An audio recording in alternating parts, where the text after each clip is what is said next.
Good morning or afternoon, depending on when you see this. Hi, everybody. I'm Patrick Reynolds, and this is my buddy, Mike Schwartz. Hello, everybody. How Hello, are you? Mike. And we are two Bit Gringos. We're going to do more bits as soon as, you know. Well, not a whole lot more. We only have two. Two, yeah. One bit now, one bit later. Okay, that's cool. That's great. So today on Two Bit Gringos, I just want to get a little bit about, who we are. Who are these gringos who are so highfalutin they decide to set themselves up with their own interwebs, comedy, talking heads, info, expat, COVID-19 show, because, it's a thing. So, hi, Mike Schwartz. First of all, where are you from, Mike? I am from a very tiny little town nobody's ever heard of called New York City. Oh, is that in Iowa? It's like Iowa, but with a lot more buildings, I think. Oh, okay. No, I'm from New York City, born and raised in New York City. And, I lived there most of my life, or in New York State, and eventually retired here to, that's the whole movie in 2 seconds. Born, lived, retired in Panama. It's a very short movie. Okay. Yeah. All right. And what did you do in your life before you came here and retired? I did many things, Patrick. I think I had more jobs than most people I know. Okay. Which, I knew I liked you a lot. Proves the point that I just couldn't hold a job very long. I totally get that. Yeah. But, it gives you a lot of real world experience. I had jobs which I just learned, one job in particular that might still exist. I used to write resumes for people. Oh, which cool. was an interesting job because you learn a lot about people.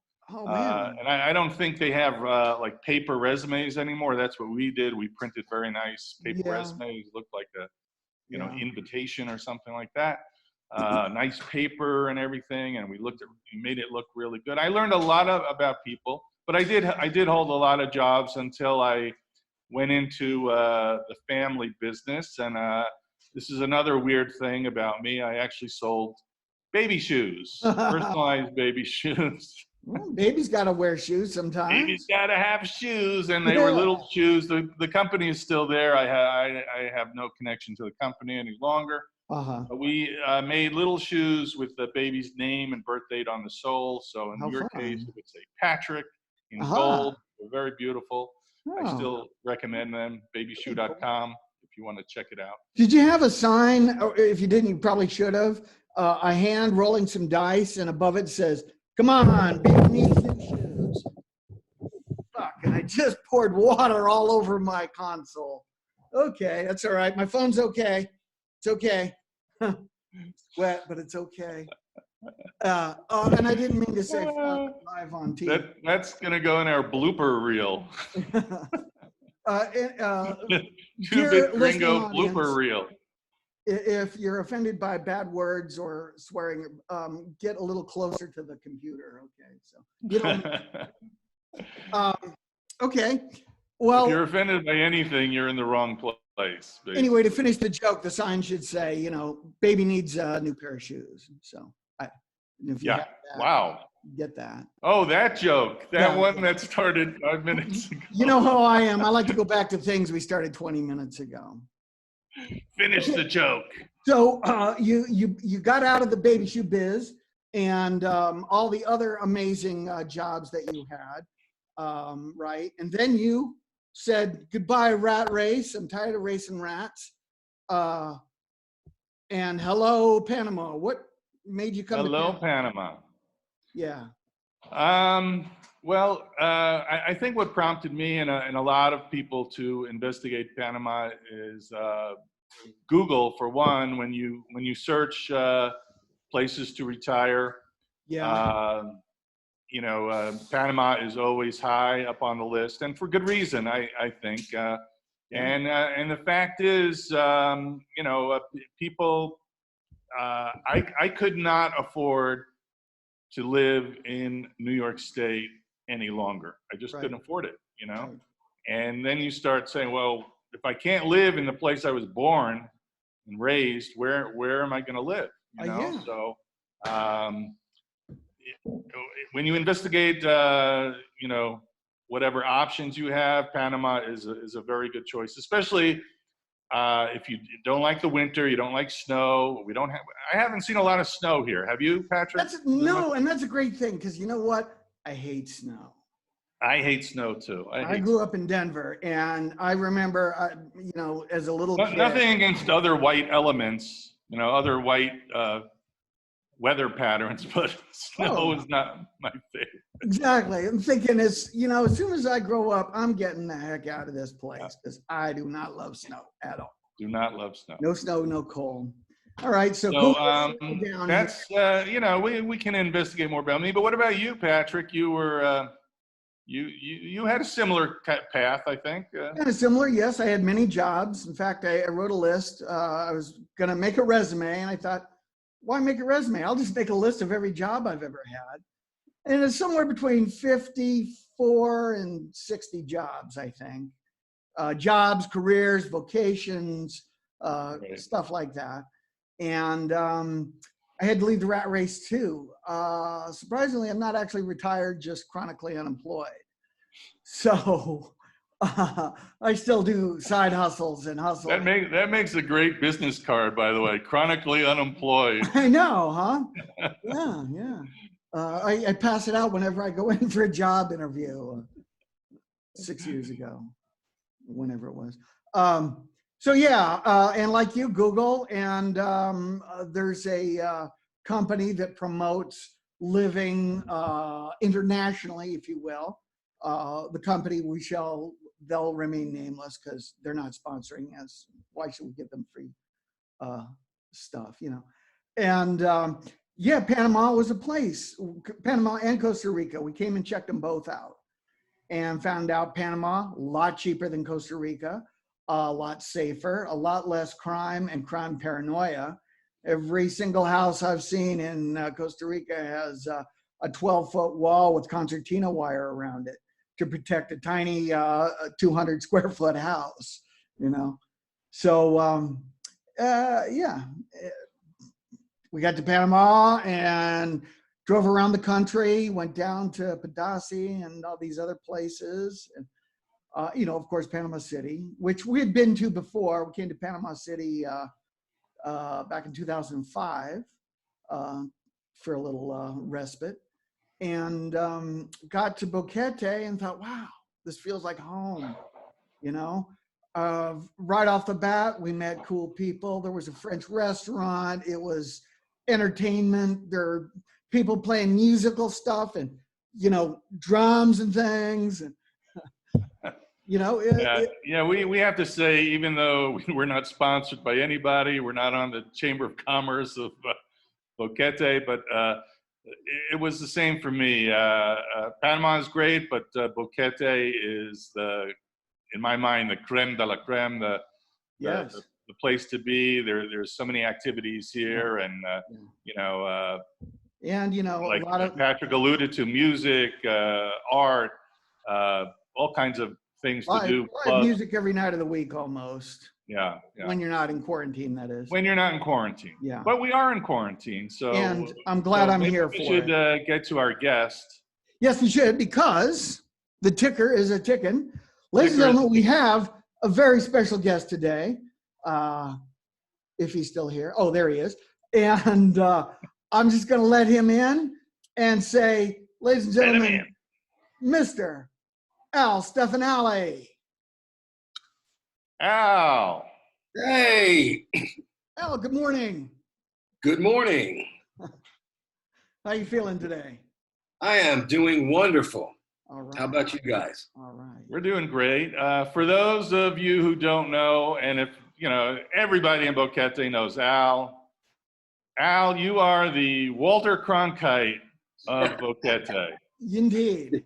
Just trying to keep them straight, man. And you know what? You know what they used to call Walter Cronkite? The most trusted man in America. That's right. Yeah. They don't know me very well. Well, I go on, Al, I got to say, I go on Facebook for 3 reasons. One is to promote whatever it is I'm doing or post my pictures or whatever. 2 is to get solid, real information about what's going on in our world. So I look for the Al Stefanelli posts. And Cool, 3 thanks. is if I'm feeling a little too happy and bubbly and I need to bring myself down a little bit, I'll go on Facebook and look at the unbelievable stupid that that flows through it.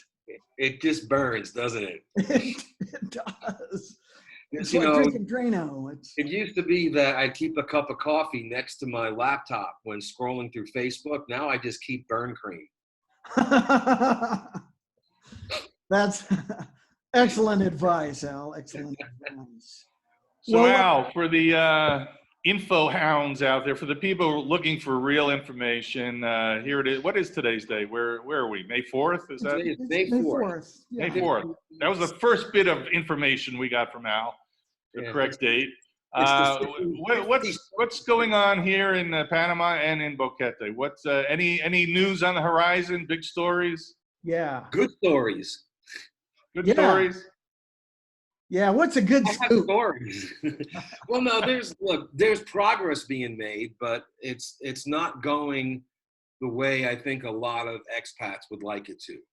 And a lot of the trouble is that a lot of people don't understand the culture here. You know, those of us that have been here for a while or have Panamanian friends, you know, they understand how things are done here Right. in a little different way. They're not, you know, when a news story just doesn't pop out there.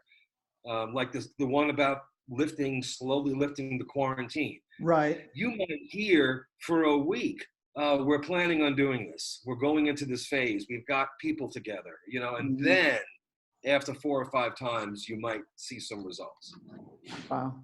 Okay. That's, You know? yeah, that's a good point. And that's something I have to tell people back in the States that, you know, they say, oh, well, why? You know, what the man-woman thing, the quarantine lockdown thing. And, you know, I have to say, you know, I'm not going to attempt to explain anything other than to say, I think it's a Panama thing. It's a cultural thing. And you have to go with what they know. They go with what they know. And you kind of have to just go with it and say, you know, I get through. Look, you know, things are done differently here, obviously, you know, and I think if an individual doesn't kind of try to at least immerse themselves a little bit on the culture here and how things are done, a very common comparison that I see is to whatever country you come from, and a lot of us on the Facebook groups are from the United States. Yeah. And there are things that are done there that aren't necessarily done the same way here. I mean, look, the protests, right? You read, every time I report every day about so-and-so people have been arrested for violating quarantine. Yeah. Well, you know, inadvertently, you're going to get posts like, well, you know, that would never fly in the States. You know, they would never be able to do that. You know, someone had asked me, what's the best time in Panama to stage a protest? And I'm like, well, what day do you want to get arrested? Yeah, there you go. You know, and Panama is not a democratic republic, a representative republic like the United States is. We're a presidential republic, and we are a Catholic nation here. And a lot of what goes into our laws and regulation has a little bit more of that included in it. Okay. You know, and good to know. It's just understanding how laws are passed here, understanding how the legal system works. And I'm not an expert, but I've done a lot of research. Right. And, Al, wouldn't you say, I mean, I don't know if you agree or not, but I am incredibly impressed with the steps they've taken here in Panama to keep everybody safe. Now, if you don't agree with them, well, you know, too bad. But the steps they've taken are to keep the rate of infection and you know, death down, and I think they've done that. You know, they're trying to protect us. Would you agree? I would definitely agree with that. When you look at the population of Panama, the country, and compare it to, you know, a handful of states, of individual states that have a similar population, similar demographics, we're at about 10%, 10 to 12% of their infection rate, and about the same in their mortality rate. So yeah, look, my kids all live in Atlanta, and they just reopened Georgia. Right. And they just got 1,000 new cases overnight. Wow. So when you look at states now, Georgia's got 10.5 million people. But when you look at how things are going in other areas, it's not just the states, it's a mess everywhere. Obviously, we know this is a pandemic. I know it seems really severe and everybody wants to go out and get their alcohol. I understand that. Hey, I need to go to Panama. I've got stuff I need. I have things I need to do. Yeah. But look at the grand scheme of it. You know, we're in really good shape comparatively to our. I think so. I agree totally. And you know, just kind of a side note on like what happened in Georgia. You know, the day they opened it up, 1,000 new cases. Now, obviously, 1,000 new cases didn't happen because there's a little bit of a gestation period. That didn't happen overnight. But what's disturbing is the trend. Opening up in the face of this trend that I don't know, man. I'm terrible with numbers and graphs and lines and stuff like that, but I don't see a lot of curve flattening yet. I see, you know, the fact that 66,000 Americans have died. Oh, I know. More than in 90 days. 90 days. Yeah. You know, it took the Vietnam War 14 years to make that happen. Yeah, and I know a lot of people, you know, I get, as we all do, across our news feeds, you get these comparison charts. You know, this year, so many people died by the flu, you know, and it's always, you know, a little bit more. Then, of course, they throw that other one on the bottom. That's like 10 times more. We won't even go into that. But it's apples and oranges. These are completely different diseases. You can't compare the mortality rate and the infection rate of a pandemic to car wrecks or drownings or, you know, stuff like that. So, and there's a lot of that going on. And I think that kind of takes away from the severity of this disease. Totally agree. Absolutely. And I'd like to find out how you do a socially distant massage or haircut or manicure. I asked my kids, you know, who live in Atlanta, I said, hey, you know, you get a chance, just jump into one of those massage parlors or one of those tattoo shops and let me know how they're doing this from 6 feet away. Yeah. Well, good thing we know Al is sending his kids to massage parlors and tattoo shops. Research, man. It's research, pure research. And then they could stop in the bar on the way home for a couple of drinks with the boy. Dad of the year, Al Stefanelli. Go get another massage. Hey, kids have enough cigarettes. Real quick, Al, excellent, valuable information as always. Tell us a little bit about who you are, what did you do, and how did you get it? Why did you come here? Why are you here? Who are you hiding from? I was born at a very young age. Okay. We'll start there. All right, excellent. No, I was raised in New York City. That's my hometown. New York representing. Nice. Brooklyn, Manhattan. I've been to Staten Island, but any of you who have been to New York City really doesn't count. I'm gonna get hate now. I've been to Staten Island. There's a big garbage dump there. Yeah, that's called Staten Island. Oh. All right, nice.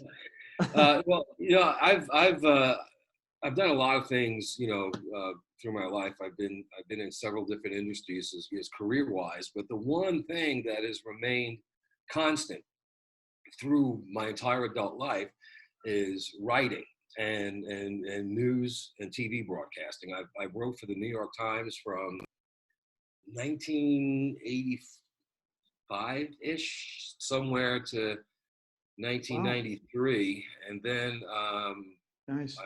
I wrote for a local syndicated newspaper from 93 to 2003. Okay. Somewhere in there, that paper got bought out by McClatchy, and I ended up writing for McClatchy. But I was an investigative journalist. Okay. That was kind of my thing. And, you got some cred. Well, you know, it depends. Do you like the New York Times? Is it fake news or is it genuine? Fake news, yeah. Right? And That's we could do a whole different show on that kind of discussion. I know. For now, I like I go to a variety of news sources, cross check and double check. Well, you have to. I mean, you can go to verified news sources, or you can believe the YouTube video your uncle sent you. I get all my news from the website Gaia. Oh, that's a good one. This hammer was found 50 million years ago. Why was on Mars? Yeah. Yeah, that's where the Elvis sightings show up. How do you spell that, Patrick? I'm not familiar with that. It's I think it's GAIA. Or the alternate spelling is BULLS. Yeah. .com. Yeah. But yeah, look, I got trained. I got trained by the New York Times on how to vet a story and how to write a story. And I know we're living in the world of 240 characters now, but when I would submit a story, it had to be not only a certain length, like anything under 1,500 words back then, they considered just not viable. But every source had to be checked, double checked, triple checked. Everything had to be vetted. There had to be. There was no Google, there was no internet. So when we were chasing a story, it was on the phone, fax machines, getting in the car and driving to an office, talking to somebody, walking around with a little pad, and it would take like a week to get a decent story together. But when the story came out, I'd say by and large, and it's not just the Times, the New York Times, but the LA Times and the Sentinel down in Florida and all of them, you had to meet a certain set of criteria in order for them to publish something, unless you were writing for the National Enquirer, in which case you'd use Gaia. Yeah. Now, I don't know if you ever watched the HBO series, I think it was HBO, called Newsroom with Jeff Daniels. No, I have not. The first episode or two of the show begins with someone's in the newsroom. It's a big, newsroom. It's a TV newsroom. And there's a computer screen. And scrolling along the computer screen are stories coming from everywhere. And they're either white, just going by. They're yellow. You might want to look at this sometime, or they're red. Well, that's the digital version of the wire feed, of the news feed. Now, when I was in the news, that didn't exist. You had a ticker that came over. And you had very few things to choose from. The wire services are still very good. They were very good back then, but there wasn't this glut of information. So now you're in a modern newsroom, and instead of 50 or 60 stories coming through in a day, there's tens of thousands of them that are coming through every day. And you have to figure out, an editor has to figure out what story they're going to run, but everyone else is running that story. So they don't do the fact checking like they should. Some of them still do. BBC is great. I think the New York Times is great. There's some of them out. Al Jazeera does a wonderful job of fact checking. They're very, very reliable.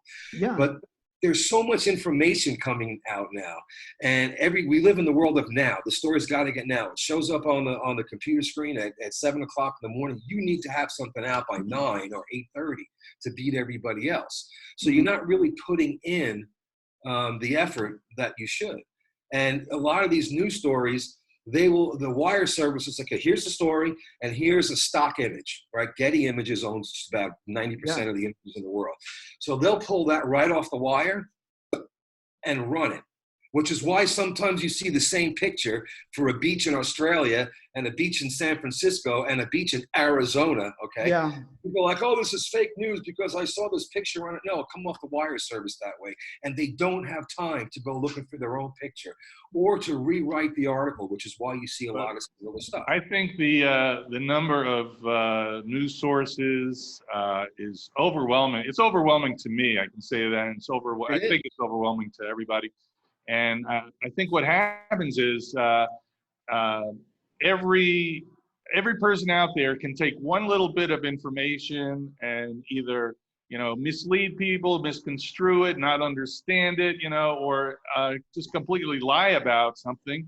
Yeah. And you get a lot on Facebook, these posts and these arguments and almost every day when I read some post that has like 80 comments having to do with something political or, not like a recipe or something like that, something about the virus, and you have these opinions from all over. It drives me crazy. You know, I mean, they're just, you know, these conspiracy theorists and all, you know. Yeah. First of all, we're not going to figure everything out, but I don't know. Every day I am going, these crazy people with their, Well, you know, you know, it's a, all right. I'll give you an example. My academic background focused for a long time on law. Okay, and I toured around the United States lecturing on constitutional law in colleges and universities. So I kind of have a clue. Okay, I got an advanced degree. I won't go into that. So when I see someone post something, this is against the Constitution. They can't do this. This isn't, you know, it. I want to get on there and start typing, you know, but then, you know, I've already written one dissertation in my life, and I really don't want to have to do another one. So I'll give you an example of what Mike was talking about. Now, this is in the Netherlands, in Sweden. I think it's Sweden. They had not done any kind of a lockdown. Okay, they just let everything run rampant, and their mortality rate and their infection rate has gone through the roof. But now that they're coming out of it, the government in Sweden, and I'm pretty sure it's Sweden because, you know, has said, all right, here's what we need to do in order to maintain, now that we're through this, now that we've gone, you know, we've gone on the other side of the curve, here's what you as citizens need to do in order to make sure that you don't, you know, it doesn't come back. So the World Health Organization looked at that and said, hey, you know what? That's a great plan. What Sweden is doing moving forward is a fantastic plan. But now what you see on Facebook is half the story. Oh, who says that what Sweden's doing is great, so we should just lift the quarantine and let everyone run out? And it's half the story. So you're getting these headlines from what look like reputable sources, and they are, but it's only half the story. And if you actually click on the link and read down, it'll tell you. It says, okay, and Sweden moving forward is doing, and they're doing a great. I think that's a good model for everybody. Click the link, read the whole story. Yeah. You've got advanced degrees, Al, but I've got a degree from Google University, so I probably know as much as you, right? Google you. Google you, yeah. This is funny because I could literally, now you guys know my computer skills, right? So I could literally set up with like a background like you have there, Patrick, with a green screen background, and I could put up like a hospital background, and I could put scrubs on. And I can even use my official academic title in the video. And I could literally say anything, the most ridiculous thing on the planet, right? About what's going to cure the coronavirus. Oh, wow. And I could put links in there that I know nobody's going to check. Right. And I could make a professional video saying that, you know, eating rat poison or whatever it is will cure the coronavirus, and it'll have a nice professional look and that little third, you know, down there with, you know, Dr. blah, blah, blah, and I can make up a, you know, advanced whatever and put it on YouTube. And I can almost guarantee you it'll be picked up by the usual sources, and you'll see it on Facebook. Oh, yeah, absolutely. Even if I put in the video, this is complete BS, none of it's true. It's all made up at the bottom and before the comments. It's already on Facebook. Yeah, right? It's already there. What I took away from that is when Al said, you all know my computer skills. You know? It's like, these are my computers. I'm amazed that I'm even here. I don't know how to do anything else. You know, I'm in this little box over here. I am so happy, you know. As long as you don't answer those questions, you know, here's a little fun little game. What's your mother's maiden name? You know, what's born? Hey, cool. Hope you have a lot of money in the bank. I'll be seeing you down. What's your first dog's name? Oh, and what's your social security number, by the way? Oh God, no, it's But no, the dispensation of accurate information is really, really hard to find because there's a lot of people. And look, they're not stupid. They're not idiots. They're not. No, you know, not at all. They're not. But we live in an age now where there is, like Mike said, there's a lot of it. There is so much information, and it's hard to differentiate unless you're used to doing research. it's hard to differentiate because some of it sounds really legitimate. And if it goes viral and you see it everywhere, Yeah.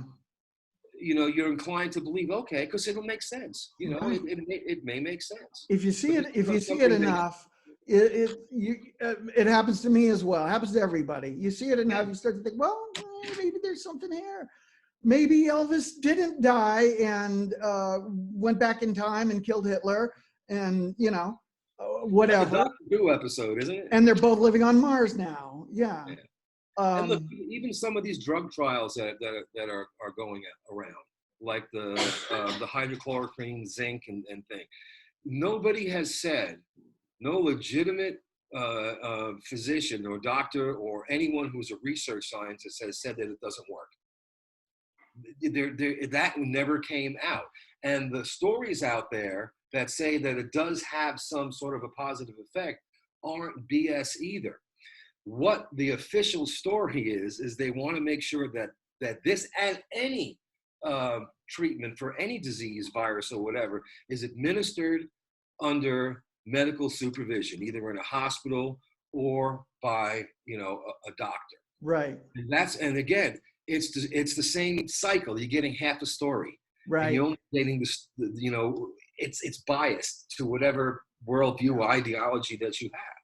And that's not how news works. News is not supposed to work that way. People have asked me, how come when, you know, you post these little stories that you don't put your opinion in it? Because my opinion doesn't matter. And that's a good thing. That keeps it just the facts, ma'am.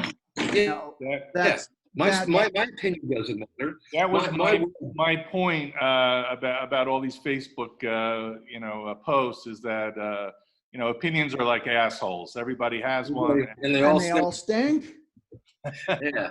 Yeah. My opinion, my politics, my worldview, it doesn't matter. Now, my friends, you know, in my you know, private relationships and whatnot, that's a different story. But when it comes to just putting information out there, nobody cares. Nobody should care. You know, quick. What was Walter Cronkite's political party, and what were his spiritual beliefs? Nobody knows. Nobody knows. Yeah. We've all frozen. What happened? Uh-oh. Well, gosh, I knew this was going to happen eventually. The screen's gonna freeze. Oh, there we go. Now you're moving again. Your comment is lost, Michael. You froze. So could you repeat what you just said, please?